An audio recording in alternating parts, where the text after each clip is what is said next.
как да... Първо кмета тук да ни разкаже за проекта и след това медиите ще могат да питат. Що за обикаля?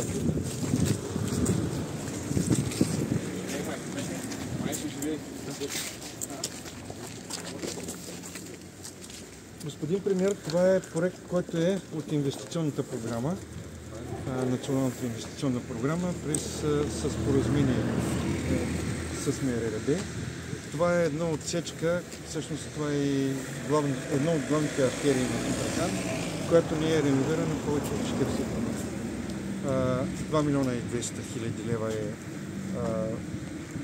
самия проект, плюс още 201 хиляди е реновирането на тротоарните зони. Освен този проект, който е от тази инвестиционна програма, имаме още две главни артерии. Това е улица Александър Стамболийски. Там имаме реновиране на цялата водопроводна инсталация, мрежа, тротоарни площи и, разбира се, асфалтиране. И улица Силистра, която е всъщност първият вход на Тутракан от Силистра. Общо за 15 милиона са тези проекти, за които от сега казвам, благодарни сме, че по този начин правителството успя да балансира нещата и да има за всяка община по определени инвестиции. Сега аз нямам проблеми с ВиК инсталацията, казвам защо. Защото когато под асфалт е, да, но имам реализиран проект за 34 милиона лева, с което всъщност спряхме течовете, които бяха над 80% загуба на питейна вода и изградихме една модерна пречиствателна станция и всъщност тези отпадни води се вливат в момента в река Дунав. Това е международна река, пречистена, да. Това е международна река, не можем да си позволяваме луца непречистена вода, защото щяхме да имаме различни санкции, ако непречистени отпадни води... Колко намалихте загубите? Загубите сега сме под 40%.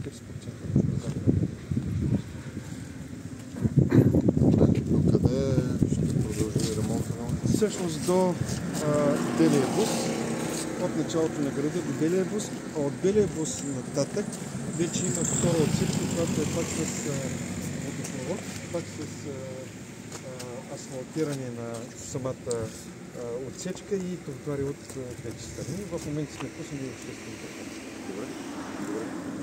Проблема, който е обаче, нали, трябва да си казваме и проблемите. Защото вие на срещата казахте да участваме в програмите, които са с европейски средства. Трябва да ви кажа, че аз на моята администрация съм казал, че не искам да чуя за програми, които са с европейски средства. Защо? Другите кметове няма да ви го кажат. Аз ще ви го кажа. Няма проект, в който да няма финансова корекция. И най-големият парадокс е, че миналата година спечелих и на административен съд, и на вас делата срещу управляващия орган. И тази година отново същата финансова корекция за същото нещо на същия проект, което е парадокс. Надявам се да, нали, тази практика да се спре, защото тези финансови корекции морят общините. Да, аз съм казвал, може би има някъде, където има злоупотреби, казвам може би, но нека кметовете да се понасят отговорността, където има злоупотреби. Но нека да няма финансови корекции за общините, за да не ги потапат. Защото много лесно е, както при мен се получи, една финансова корекция от 1 700 000, която няма как да се изплати от такава малка община. Така че апела ми е, нека управляващите органи, нека сертифициращите органи малко по-внимателно да преглеждат самите проекти. Не може да кажеш, правим ви финансова корекция, защото не си упоменал, че може ръководител на обекта да е архитект. Да. Това е... Който има да ви чуя, ще ви чуя. Аз ви чух. Добре. Да допълня за вашия коментар. Президента критикува избора на особен управител на Лукойл, като казва, че той е в нарушение на Конституцията и отправя и още една критика за това, че няма разработен 6-месечен план, извън критиката на президента, моят въпрос допълнителен е и всъщност какво ще трябва да се направи през тези 6 месеца, които ни е дадено от случката? Така, това, което се случва в света, е един предвестник на това следващите десетилетия как ще се развиват взаимоотношенията на планетата. Тежка конкуренция и в икономиката, и в военен аспект. Така че подобни ситуации, които ще застрашават волю или неволю различни страни, различни континенти. Ние сме един от тези примери, заедно с редица други европейски държави, като резултат от войната в Украйна. Санкциите, които бяха наложени, много ясна цел и задача имат, именно прекратяване на тази война. Но конкуренцията в света ще води до подобни теми, които ще изискват много бързи реакции от всяка страна, от всяко правителство. И трябва да сме подготвени за бързи реакции. Ние говорихме за дни, за седмици, дори нямахме и месец време, за да може да постигнем дерогация. Хубаво е, когато институциите искат да работят хармонично, когато си мислим, че света и човешката природа също е базирана на хармония и на добродетели. За съжаление, виждаме, че не функционира така нито обществата, нито институциите. Затова всеки трябва да си следва компетенциите съгласно Конституцията. Ако президентът счита, че приетите от Народното събрание текстове, той има, както върна закона за ново обсъждане и той беше прегласуван, той има конституционното право да го прати в Конституционния съд за проверка за неговата конституциосъобразност. От тук нататък всички други коментари са в сферата на политиката. Ние слушахме много политически коментари и ако се бяхме вслушали във всеки един от тези коментари, днес нямаше да коментираме дерогацията по никакъв начин. В крайна сметка, това, което българското правителство спокойно, професионално, тихо, без излишни емоции, без излишни политически декларации постигна, беше да убедим американската администрация, тежестта на чието санкции оттеква много отвъд пределите на българската територия, че ние ще може в следващия 6-месечен период да спазваме правилата, които са наложени от администрацията в лицето на ОФАК, за това войната да не се финансира от източници като рафинерията в Бургас и изобщо групата на Лукойл в България. След 6 месеца подлежи на ново искане за продължаване на тази дерогация. Изобщо темата за санкциите, защото има санкции, които Европа също налага по отношение на руски активи, замразени руски активи, се преглеждат на 6 месеца. Това е периода, в който се виждат доколко те работят и доколко целите, които стоят за тях, са изпълнени. Така че април месец ние пак ще искаме дерогация.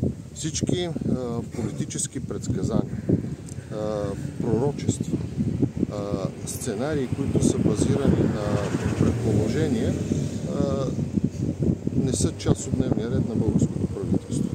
Ние ще се съобразим с закона, както се казва Dura Lex Sed Lex, законът такъв какъвто е, и ще уважаваме първо правовия ред, второ инвестиционната среда и трето ще се опитаме да минимизираме с всички възможни законосъобразни действия потенциалните опасности, които биха последвали от евентуален арбитражен спор. Всички споделят се дистанцията, пазарът с горивата, с цените. Ще бъде ли спокоен през тези 6 месеца? Пазарът ще бъде толкова спокоен, колкото е бил. Вие знаете, че горивата се определят от международната цена на петрола.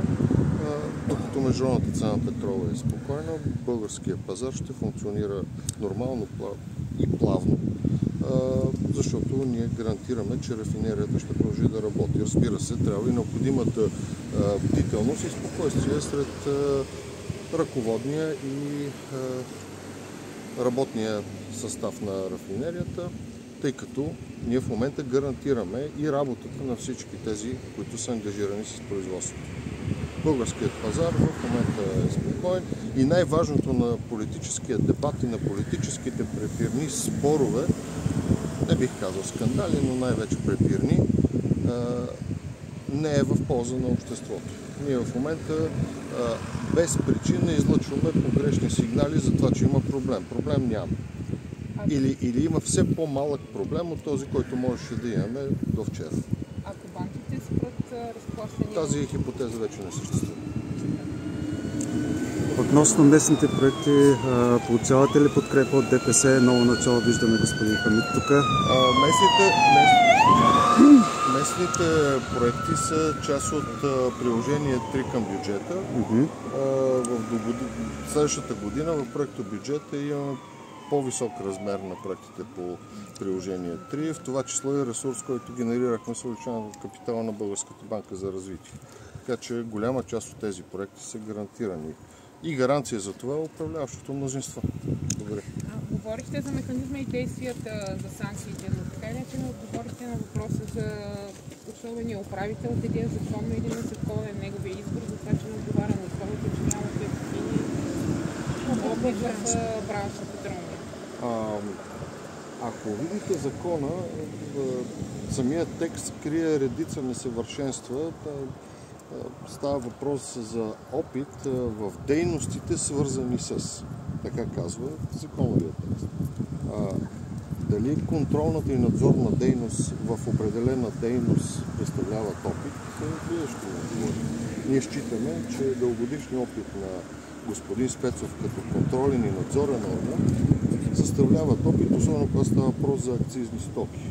Още повече, че неговият интегритет е проверен през много правителство, не през едно, така че ние считаме, че всички опасения, които пак бяха пророкувани за това, че някакви фамозни, тайни, неизвестни хора от чужбина ще дойдат, не се сбъднаха. Неговата кандидатура, освен това, по смисъл на закона дава възможност по преценка във всяко едно от дружествата от групата на Лукойл да бъде запазен изцяло или частично оперативния състав, в това число и органите за управление. Нашата задача, както казах, е да не излъчваме послание, че по някакъв начин инвестиционният климат в България е влошен. Нашата задача е да запазим разбирането, че ние насърчаваме инвестициите и инвеститорите. Последно само кметовете, с които имахте среща на общините, какво ви казаха, оплакват ли се проблеми, какви има, какво споделиха с вас? Напротив, аз видях едни местни ръководители, които имат доверието на хората в общините, работят по проблемите, не само инфраструктурите, но и по отношение на успокояване на средата, защото стреса и напрежението за всеки един българин е огромно. Много въпроси, свързани с неизвестността. Това, което ми направи впечатление, е, че населението в общините е готово за приемането на еврото и от 1 януари всичко ще мине плавно. Благодаря.